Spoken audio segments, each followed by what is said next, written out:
We're going to start with Elon Musk in a battle now as Brazil, where you happen to live, is kicking X out of Brazil, threatening Elon, saying he has to pay $3 million in fines because he won't do what they tell him to do. But meanwhile, X, unbeknownst to me until this story broke, is huge in Brazil. It's in fact one of its biggest forums. And Elon so far standing firm on not doing what the government wants him to do. So put this in perspective for us.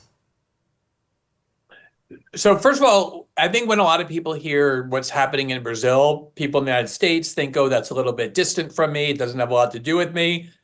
But Brazil is one of the world's top 5 democracies. It's the second largest country in our hemisphere, 215 million people, a landmass almost the size of the United States, huge geostrategic importance because of oil and the Amazon. And it's also always played the major role in South America. But more importantly, Brazil has been being used as a test case of how far online censorship can go. People in Western Europe, even the United States, have conferences. They invite these Brazilian judges, these Brazilian prosecutors and officials who are implementing a system of online censorship that may be a couple of steps ahead of where Europe and the United States is, but on that same path. So it has great relevance because a lot of censors in the West are watching how far it can go. And the fact that X, which it's not the biggest app in Brazil, just like it's not in the US. You have Instagram and YouTube that are bigger. But in terms of politics and news and free speech and the like, it is the epicenter and has long been the epicenter of Brazilian journalism, activism, dissent. And for you to now have a single judge in Brazil with the support of the Brazilian political class banning the app, not only banning it, but making it a crime to use a VPN to access X. If you're in Brazil, a VPN allows you, to disguise where you are. It's used in a lot of authoritarian countries. The Chinese use it, the Russians use it to access prohibited sites. Really gives you a sense of how extreme states are becoming in terms of their determination to control the flow of information on platforms that they currently can't control. They demanded that Elon appoint a local representative of X who is based in Brazil. He refused to do it because he thought, you just want to threaten me by arresting my guy. You want me to appoint Glenn Greenwald. And next thing you know, Glenn's back in jail, where you've already been, thanks to these guys, the Brazilian government. They don't like Glenn because he reports on them and he's unsparing. But anyway, he sees the game that they're trying to play and he's a step ahead of them. But right now, he's been shut down. And this really is an important means of allowing free speech in a place like Brazil. So how do you see this ending?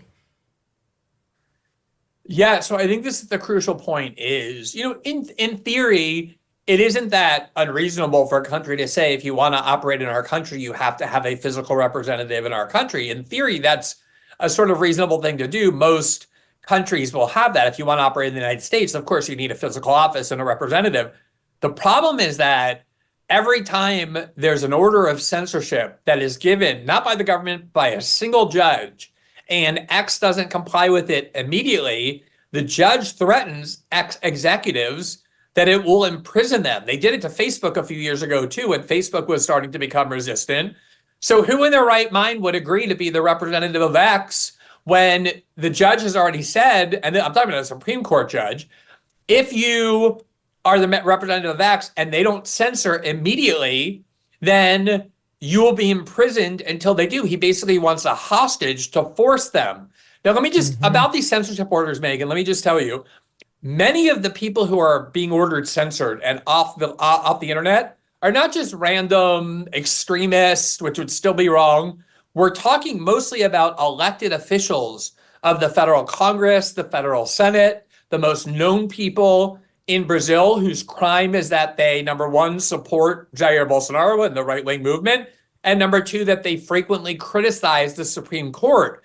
The mentality of the Supreme Court in Brazil is any criticism of us, any questioning of our legitimacy is an attack on Brazilian democracy itself. And this is becoming the mentality in the broader West, that if you question our decrees on COVID, you question our decrees on war, on January 6th, on election integrity, it's not just wrong, you have to be banned because you're threatening the security of our society itself.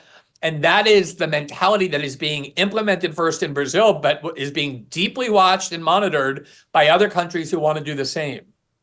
Including potentially our own. I mean, we just had Mark Zuckerberg come forward in a letter that he penned saying, we regret that we submitted when we were pressured during COVID by this government into banning certain memes, certain questioning of things like vaccines. It's been happening under the Biden administration. It will continue happening under a Harris administration, as she has basically admitted. She says her values haven't changed. Here she was talking to Jake Tapper about social media needing oversight and regulation in 2019. SOT 4. And the bottom line is that you can't say that you have one rule for Facebook and you have a different rule for Twitter. The same rule has to apply, which is that there has to be a responsibility that is placed on these social media sites to understand their power. They are directly speaking to millions and millions of people without any level of oversight or regulation. And that has to stop. That's scary. Well, it's such a remarkable revelation. When the internet was first starting to develop in the mid-90s and into the early 2000s, the excitement around it was that, oh, we're finally going to have a instrument that not the government or big corporations will control, but that the citizenry will control. So we can communicate with one another, to share information with one another without needing a huge corporation to pay for satellites and printing presses. That was the promise of the internet.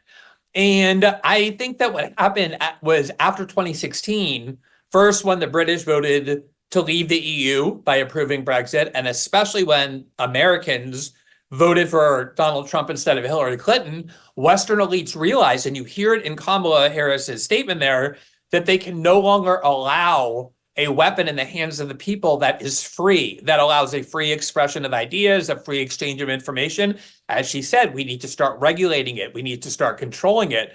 And I'm sure you saw today, Megyn, there was some sort of trumpeting by CNN of this exclusive breaking news that the Biden administration is about to announce that the Russians intend to interfere in our election once again in 2024.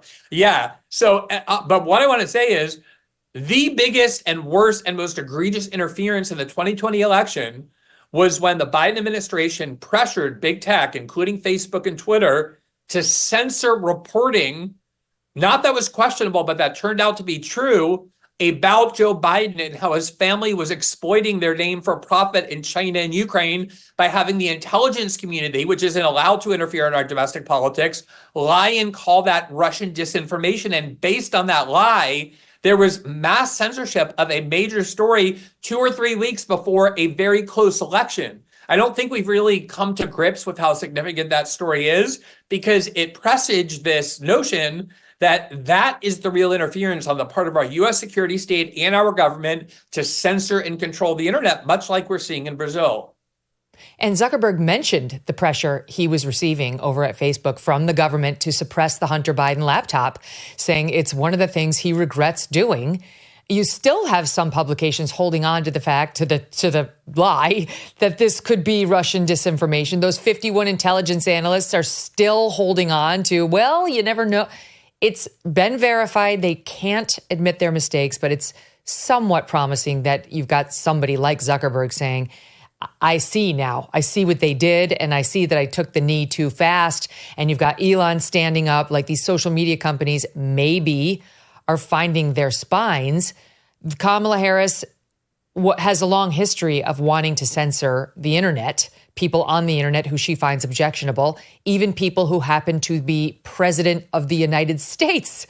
Here she was back in October of 19 when Donald Trump was in the White House, and she was mad about his so-called perfect phone call that led to his first impeachment. Listen to her.